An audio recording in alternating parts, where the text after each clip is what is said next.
Le commandant du Costa Concordia, assigné à résidence par la justice italienne.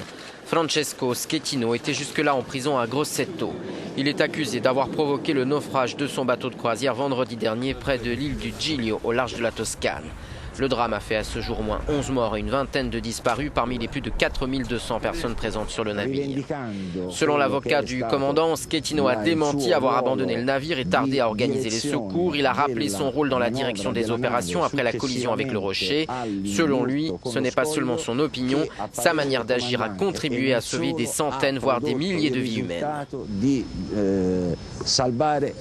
Centinaia, se non migliaia di vite umane.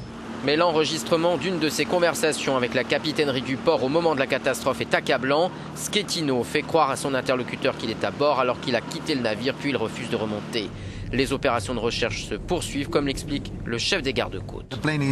Notre feuille de route, c'est de continuer à chercher des gens. Nous pensons que dans la même salle où nous avons déjà trouvé 5 corps, il est possible de retrouver d'autres personnes.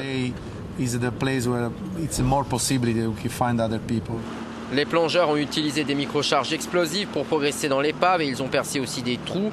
Le navire fait craindre le pire quant à une éventuelle marée noire dont le risque est élevé.